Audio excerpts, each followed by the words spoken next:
Hello friends, आपको बहुत बहुत धन्यवाद क्योंकि आपने हमारे सर के चैनल को सपोर्ट किए हैं। तो दोस्तों इसी तरह आप सपोर्ट करते रहिए। और अभी हम आप सर को बुलाना चाहेंगे। अभी आपको क्लास 10 के बारे में कुछ नया चैप्टर को चालू करने वाला है, अभी बताएंगे आप लोग। तो दोस्तों अब लास्ट तक देखिए इस वीडियो को। इस वीडियो से आप लोग को बहुत फायदा होने वाला है। अगर आप अभी आपका कोई और दोस्त है उसको अभी बोल सकते हैं। अभी वीरेंद्र सर आ रहे हैं। सर, चलिए, बहुत बहुत धन्यवाद। तो क्लास 10 के मैथमेटिक्स का दूसरा चैप्टर बहुपद में आप लोग को पढ़ाने के लिए जा रहा हूं। मुझे पूर्ण विश्वास है कि इस क्लास को आप लोग अच्छी तरीका से देखेंगे और जानेंगे। यदि किसी प्रकार की समस्या होती है हमारे कमेंट बॉक्स में लिखिए। यदि फिर भी समस्या होती है, अगर कमेंट नहीं पढ़ पाते हैं तो आप हमारे नंबर पे कॉल कीजिए। यह नंबर लिख लेंगे 9060848510 9060848510। लगभग अगर मधेपुरा से आप है तो आपको नंबर याद ही होगा। यदि मधेपुरा से बाहर है तो नंबर फिर से याद कर लीजिए 9060848510। नंबर सिंपल है। किसी प्रकार की समस्या होती है तो कॉल कीजिए। निश्चित रूप से 6 से लेकर 12 तक अगर किसी क्लास के बारे में आपको लेना है, किसी क्लास को देखना है, जानना है तो मैं आपको जरूर दूंगा। चलिए, वैसे आज मैं आप लोगों को बहुपद बता रहा हूं। बहुपद होता है क्या, आप लोग 9th क्लास में पढ़ चुके हैं। अभी मैं जानूंगा बहुपद के प्रकार को। 9th क्लास में बहुपद पढ़े होंगे, उसके प्रकार पढ़ेंगे। लेकिन अभी मैं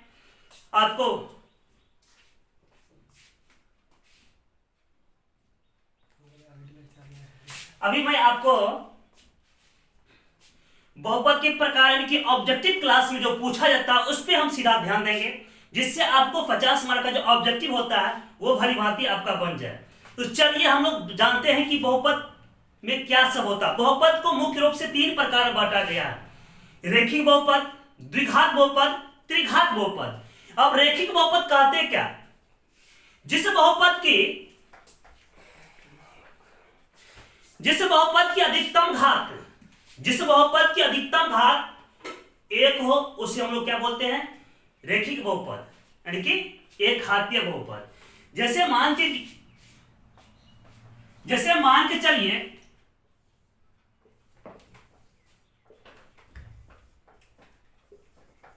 रेखिक बहुपद। तो इसमें देखिए, इसको हम लिख सकते हैं y+2, फिर लिख सकते हैं x+5 a-5 b+5। तो इसमें देखते हैं अधिकतम घात कितना है, 1 है। जब अधिकतम घात 1 हो उसे हम लोग क्या बोलते हैं, रेखिक बहुपद। और अगर बात करेंगे हम लोग इसके व्यापक रूप का, तो इसका व्यापक रूप होता है, रेखिक बहुपद का जो व्यापक रूप होता है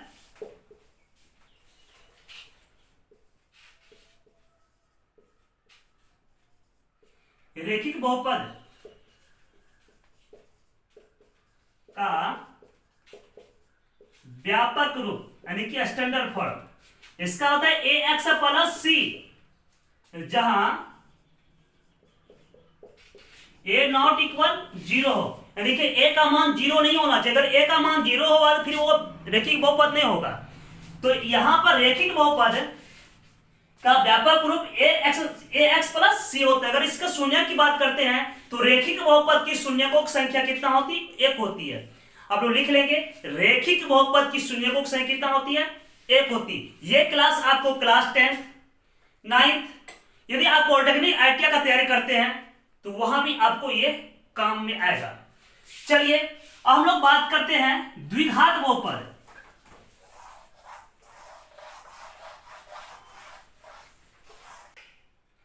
चलिए, अब बात करें हम लोग द्विघात बहुपद। जिस बहुपद की अधिकतम घात कितना हो, 2 हो, उसे क्या बोलते हैं, द्विघात बहुपद। जैसे मान चलिए x² + 2x+5, अधिकतम घात कितना, 2 है, इसे क्या बोले हम लोग, द्विघात बहुपद। इधर आप लोग लिख लेंगे, उसके बाद इसको लिखेंगे द्विघात बहुपद जिसका अधिकतम घात कितना हो, 2, उसे क्या बोलते हैं हम लोग, द्विघात बहुपद। जैसे मान चलिए y² + 5x +5y +10, ये भी आपको क्या हो गया, द्विघात बहुपद। इसके व्यापक रूप की बात करेंगे, द्विघात बहुपद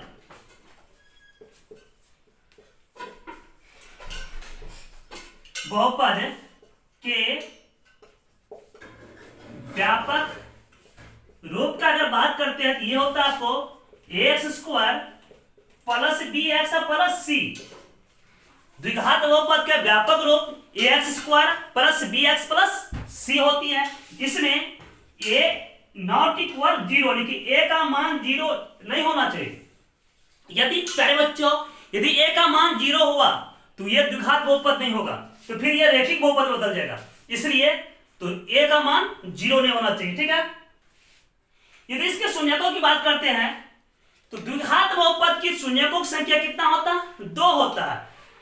ऑब्जेक्टिव पूछ देता है कि में बताइए द्विघात बहुपद की शून्यकों की संख्या कौन है, तो द्विघात बहुपद की शून्यकों की संख्या कितनी होती है? 2 होती है। लिख लेंगे द्विघात बहुपद की शून्यकों की संख्या 2 होती है। अब हम लोग बात करें त्रिघात बहुपद।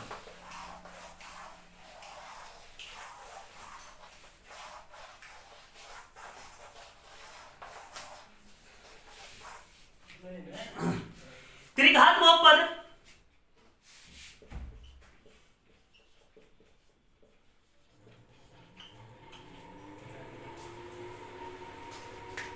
बंद करो, आवाज आ रहा है, उसको बंद करो ना। त्रिघात बहुपद जिस बहुपद क्या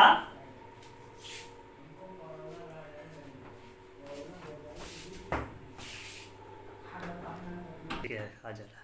चलिए त्रिघात बहुपद, और हम लोग बात करें त्रिघात बहुपद के व्यापक रूप। तो त्रिघात बहुपद का व्यापक रूप पहले हम त्रिघात बहुपद जानते किससे करते हैं? आपको इससे पहले कुछ देर पहले आपको बताए थे, जिस बहुपद की अधिकतम घात 3 हो उसे क्या बोलते हैं हम लोग? त्रिघात बहुपद। जैसे मान चलिए 3x³ plus 2x square plus 5x plus 2, इसका अधिकतम घात कितना है? 3 है। तो जिस बहुपद की अधिकतम घात 3 हो उसे हम लोग क्या बोलते हैं? त्रिघात बहुपद। यदि इसके हम व्यापक रूप की बात करते हैं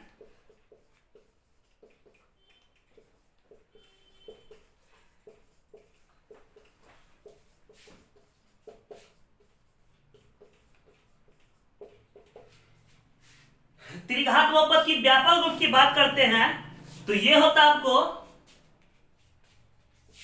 ax³ plus bx plus c bx square plus cx plus d, ax³ plus bx square plus cx plus d। इसमें भी a नॉट इक्वल 0, यानी कि a का मान 0 नहीं होनी चाहिए।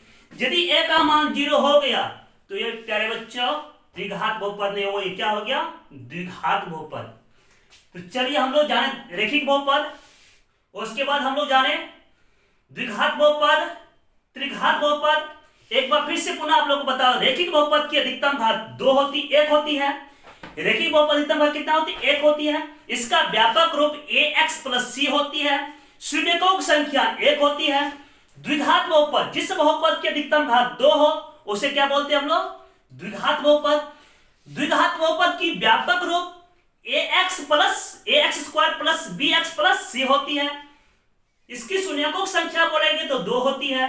त्रिघात बहुपद की शून्यकों की संख्या कितना? 3 होती है। कितना होती है? 3 होती है। जिस बहुपद की अधिकतम घात 3 हो उसे क्या बोलते हैं? त्रिघात बहुपद बोलते हैं। उसके बाद हम लोग व्यापक रूप की बात करते हैं तब ax³ plus bx square plus cx plus d होता है। इसको आप लोग, हमको लगता है क्लास में भी ये याद हो गया होगा। चलिए अभी हम लोग आप लोग को हम बताने के लिए जा रहे हैं, जिसमें हम लोग जानेंगे अल्फा बीटा, यानी कि अल्फा प्लस बीटा वाला क्या होता है, अल्फा इंटू बीटा वाला क्या होता है, द्विघात बहुपद कैसे निकालेंगे, इसको हम लोग जानेंगे। चलिए हम लोग जानेंगे अल्फा प्लस बीटा। तो पहले हम लोग बताते हैं कि शून्यकों का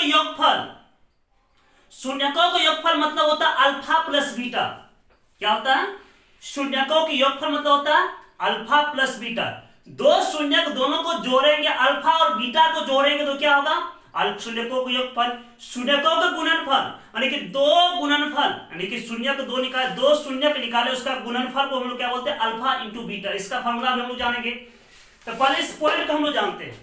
यह कार्य यदि द्विघात बहुपद ax² + bx + c के शून्यक, यदि द्विघात बहुपद ax² + bx + c के शून्यक अल्फा और बीटा हो, के शून्यक अल्फा और बीटा हो, तो अल्फा और बीटा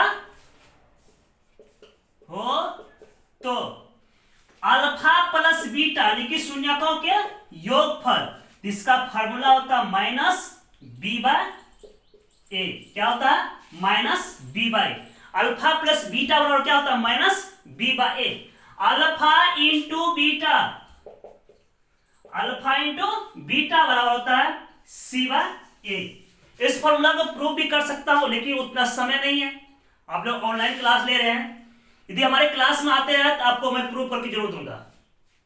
चलिए हम लोग बात करते हैं त्रिघात बहुपद। त्रिघात बहुपद में आप लोग को अभी जस्ट बताए हैं, त्रिघात बहुपद x³ + bx² + cx + d के शून्यक अल्फा, बीटा और गामा हो। त्रिघात बहुपद में शून्यक अल्फा, बीटा और गामा हो, तो इसके योगफल यानी कि तीनों के योगफल बराबर होता है alpha plus beta plus gamma, बराबर फॉर्मूला होता है आपको -b/a। नंबर सेकेंड, दो शून्यकों के योगफल यानी कि alpha into beta, beta into gamma और अल्फा इंटू गामा का योगफल बराबर होता है alpha into beta plus beta into gamma plus फिर alpha into gamma, alpha into gamma. इसके बराबर दोनों को जोड़ेंगे, इसका फॉर्मूला होता है c/a। क्या होता है? c/a।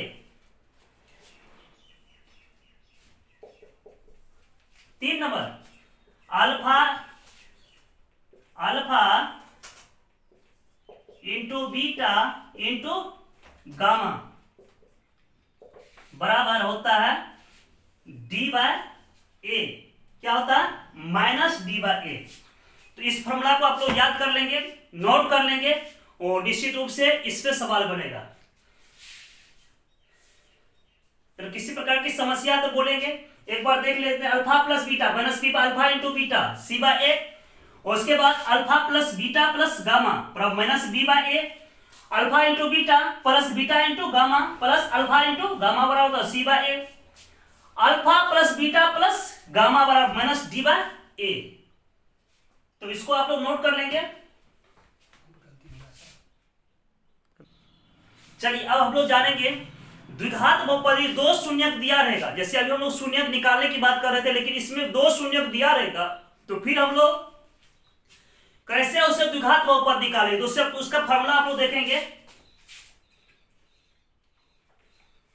द्विघात बहुपद इसका होता है x² - alpha plus beta into plus alpha into beta. x² - alpha plus beta into x plus alpha into beta. क्या सब है? x² - alpha plus beta into x plus alpha into beta. इस पे हम अगर शून्य दे देंगे तो हम लोग का सवाल क्या होगा? बन जाएगा। अल्लाह, तो चलिए इसके मतलब नेट खत्म हो गया।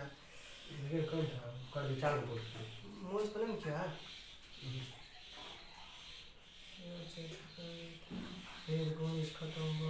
अभी पानी पीजिए तो पी सकते हैं, तब तक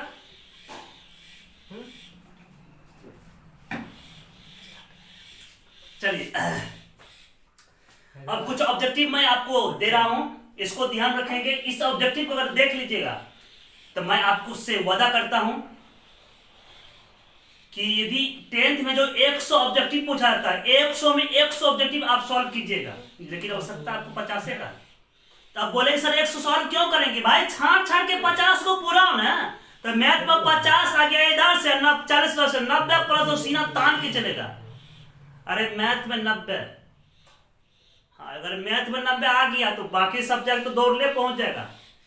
तो चलिए पहला सवाल करें, किसी द्विघात बहुपद QX, किसी द्विघात बहुपद QX x square minus x plus 4 के शून्य अल्फा बीटा, अल्फा बीटा हो तो तब अल्फा प्लस बीटा यानी कोई ऐसा द्विघात बहुपद है। अब आपको बताए द्विघात बहुपद जो व्यापक रूप होता है X square plus B X plus C. तो ए के सामने ये हो गया, बी के सामने ये हो गया, सी के सामने ये हो गया। तो ए का मान आपको हो गया 1, बी का मान अगर बात करते तो बी का मान कितना हो गया -1 और सी का मान कितना हो गया 4। अब यहां पे कह रहा कि अल्फा प्लस बीटा, तो अल्फा प्लस बीटा बराबर अभी जस्ट पढ़ा है कितना -b/a। तो अल्फा प्लस बीटा -b/a, तो -b/a, b का मान कितना बच्चा -a, a का मान कितना है 1, तो माइनस माइनस प्लस ये हो गया आपको 1, यानी कि ऑप्शन नंबर कितना हो गया सी, ऑप्शन नंबर सी। द्विघात बहुपद के शून्यकों की संख्या होती है कितना होती है जस्ट जल्दी बताइए कितना होता है 2 होती। Very good. तो द्विघात बहुपद के शून्य की संख्या कितना होती है 2 होती है। चलो अब यहां पर बात करते हैं कि यदि यहां पूछता द्विघात बहुपद के व्यापक रूप तो कितना लिखते हैं X square plus B X plus C. यहां शून्य का मान है, शून्य कितना हो गया 2।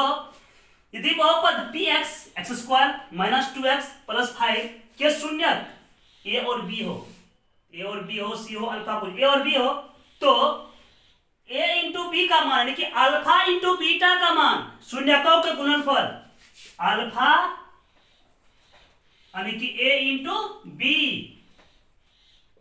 बराबर क्या होगा फॉर्मूला c/a।